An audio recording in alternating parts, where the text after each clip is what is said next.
News from Assam.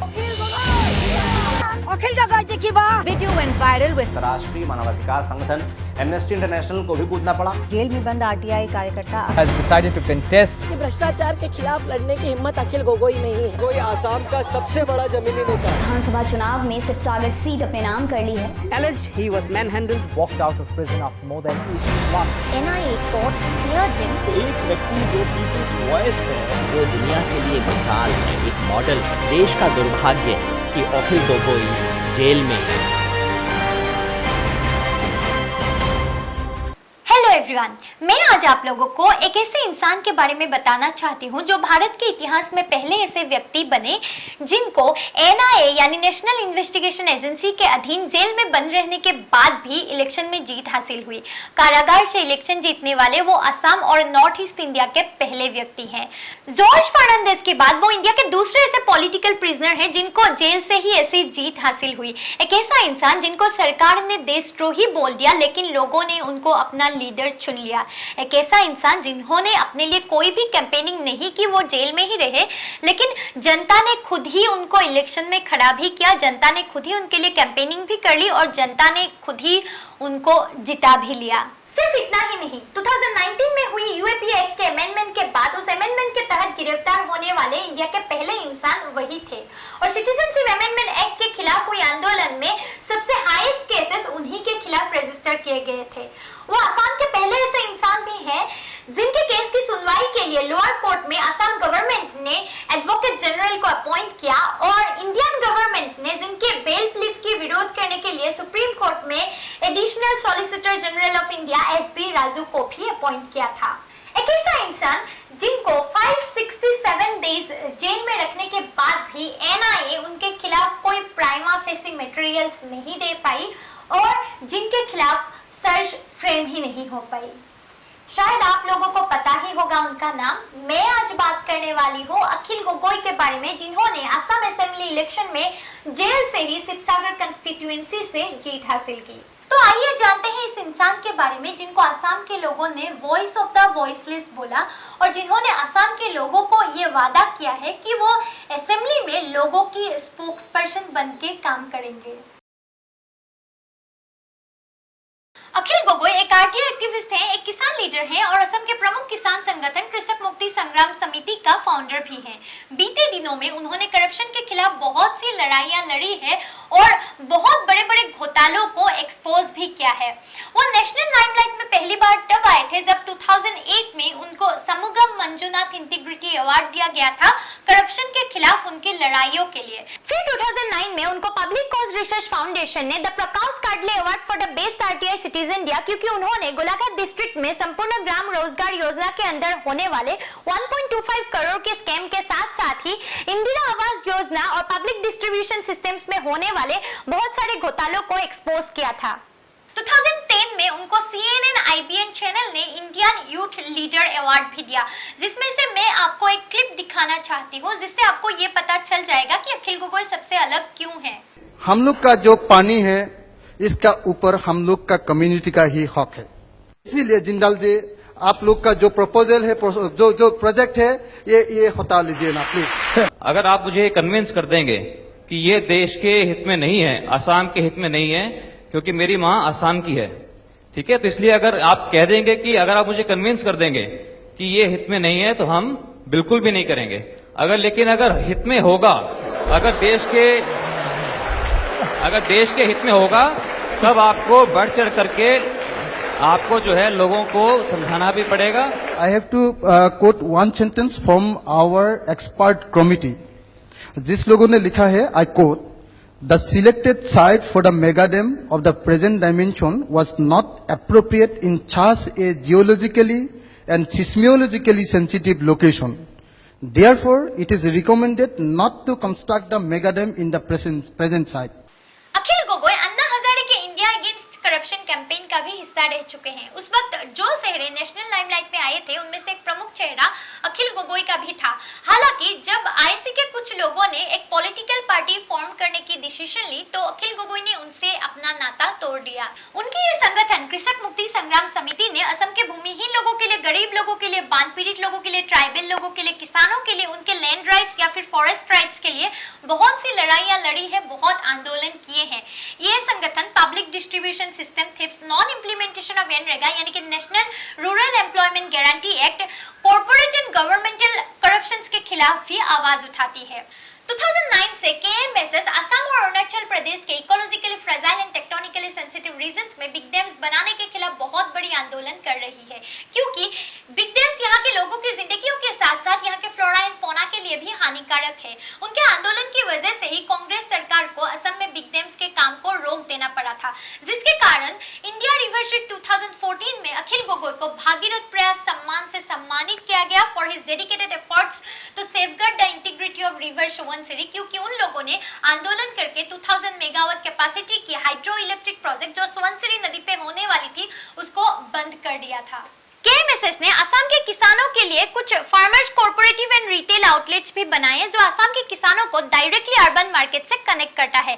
ये FDI के alternative जैसा काम करता है और माफिया रन सिंडिकेट्स और मिडिलमैन्स को भी रिमूव करता है। 2015 में गोगोई और केएमएसएस ने काजीरंगा में Kaziranga national orchid and biodiversity park बनाया। ये पार्क एक परफेक्ट एग्जांपल है कैसे हम अपनी नेचुरल रिसोर्सेज यूज करके ही अपनी इकोनॉमी और टूरिज्म को एनहेंस कर सकते हैं।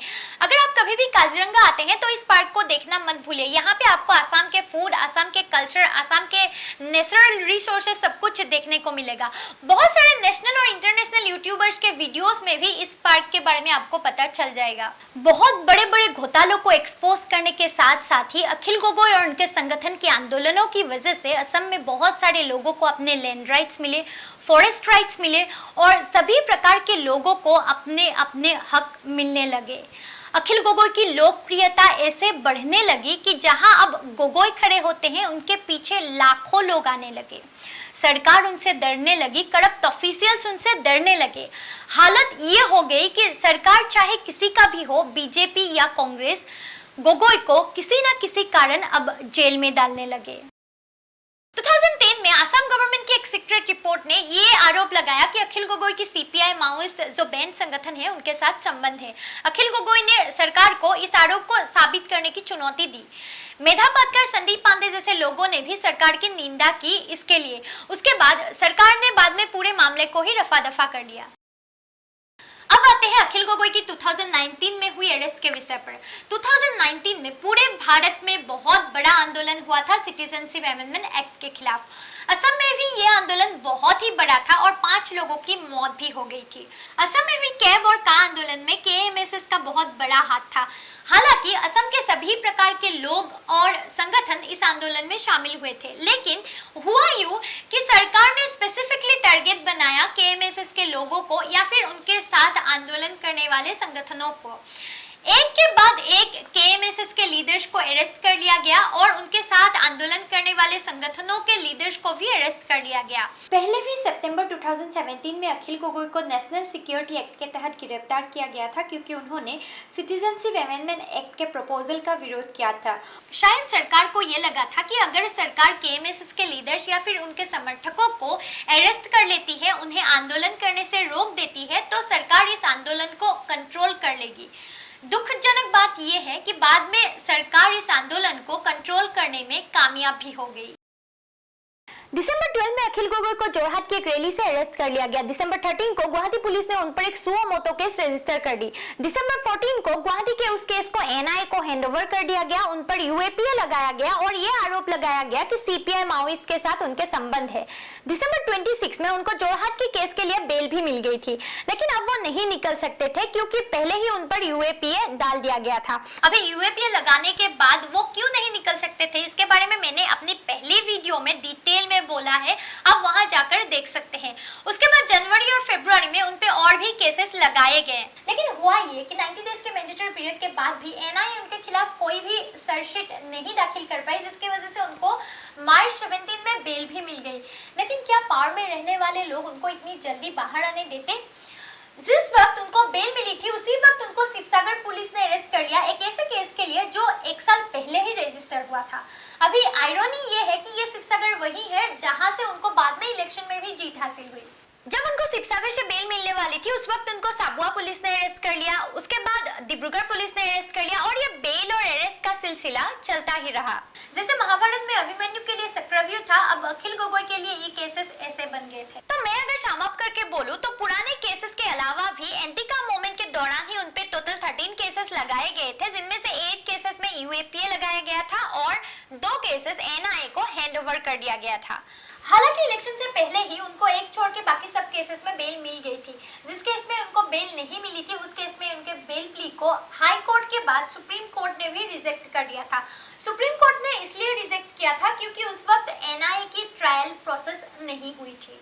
उसी दौरान केएमएसएस और उनके समर्थकों ने राइजर दल नाम के एक रीजनल पार्टी को फॉर्म किया जिसमें अखिल गोगोई प्रेसिडेंट बने और उसी दल से उन्होंने इलेक्शन में कंटेस्ट भी किया। जब वो जेल से नहीं निकल पाए और अपने लिए कैंपेनिंग नहीं कर पाए तो ये देखा गया कि राइजर दल के समर्थकों के अलावा भी बहुत सारे संगठनों के लोगों ने उनका समर्थन किया। असम के बहुत सारे जगहों से लोग शिवसागर में आने लगे और उनके लिए कैंपेनिंग करने लगे। बच्चे, बूढ़े, नौजवान, लड़कियां, महिलाएं, स्टूडेंट्स सबने मिलकर उनकी कैंपेनिंग की और शिवसागर के लोगों ने भी उनकी फोटोग्राफ्स लेकर ही बहुत बड़ी बड़ी रैलियां निकाली। असम के अलावा भी असम के बाहर के बहुत सारे लोग उनकी कैंपेनिंग में आए।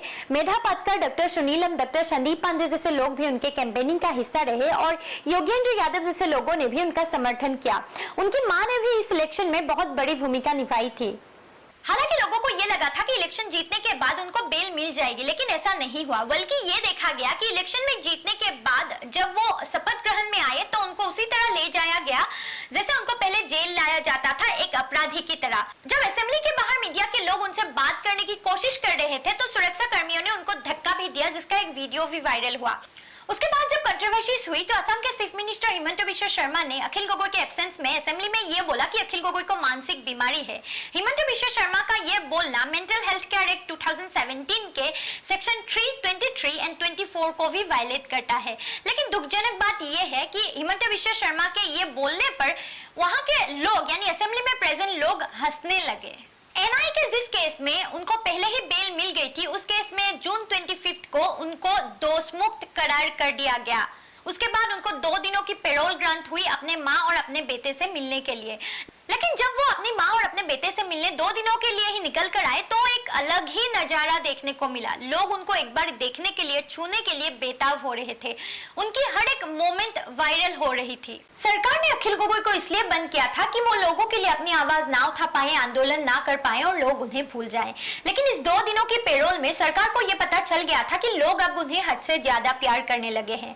उसका नतीजा ये निकला कि एनआईए के अधीन जिस केस में उनके बेल प्ली को सुप्रीम कोर्ट ने पहले ही रिजेक्ट कर दिया था उस केस में एनआईए को जो लास्ट डे मिला था सर्च फ्रेम करने के लिए, उस डेट पे एनआईए ने एक एडिशनल चार्जशीट दाखिल कर दी एक सीक्रेट विटनेस के बेसिस पर। अभी ये सीक्रेट विटनेस क्या है इसके बारे में भी मैंने अपनी पहली वीडियो में डिटेल में बोला है, आप वहां जाकर देख सकते हैं। लेकिन उसके बाद 1 जुलाई को एनआईए स्पेशल कोर्ट के जज प्रांजल दास ने जो वर्डिक्ट दिया वो एनआईए या फिर यूएपीए के इतिहास में शायद मिराकल ही होगा। उन्होंने अखिल गोगोई को इस दूसरे केस में भी दोषमुक्त करार कर दिया। जेल से निकलते ही अखिल गोगोई असम के का आंदोलन के पहले शहीद सैम स्टेफर्ड के घर गए और 2 जुलाई को वो अपनी कंस्टिट्यूएंसी यानी कि शिवसागर गए। जब वो गुवाहाटी से शिवसागर जा रहे थे तो हर एक जगह पर लोगों की भीड़ जमा हो गई थी उनका स्वागत करने के लिए। उस दिन शिवसागर में लोगों की भीड़ के अलावा उनके समर्थकों की गाड़ियों की इतनी लंबी लाइन देखने को मिली जो शायद ही असम में कभी किसी और राजनीतिक नेता के साथ देखा गया हो। और उसके साथ ही असम में ये शायद पहला इंसिडेंट होगा जब सामने इलेक्शन भी ना हो और फिर भी लोग अपने नेता के समर्थन में इतनी भीड़ कर रहे थे उनके स्वागत के लिए ही। इन दिनों अखिल गोगोई अपने कंस्टिट्यूएंसी की हर एक गली, हर एक मोहल्ला जा रहे हैं और लोगों से बातचीत कर रहे हैं। उन्होंने लोगों से वादा किया है कि वो पहले की तरह ही लोगों की हक के लिए लड़ते रहेंगे और उसके साथ साथ ही उन्होंने ये भी बोला कि वो सिटीजनशिप अमेंडमेंट एक्ट के खिलाफ और यूएपीए के खिलाफ अपनी आवाज उठाएंगे। अपने कंस्टिट्यूएंसी के अफसरों से उन्होंने ये बोल दिया है कि वो अपनी कंस्टिट्यूएंसी के अंदर कभी भी करप्शन को बर्दाश्त नहीं करेंगे। असम के लोगों के लिए आंदोलन करने वाले अखिल गोगोई, संघर्ष और संग्राम करने वाले अखिल गोगोई अब असेंबली में क्या करते हैं या फिर शिवसागर के लिए और असम के लोगों के लिए क्या क्या करते हैं ये देखने वाली बात होगी। लेकिन क्या उनकी इस जीत को हम अपनी न्यायिक व्यवस्था की स्वतंत्रता की जीत मान सकते हैं?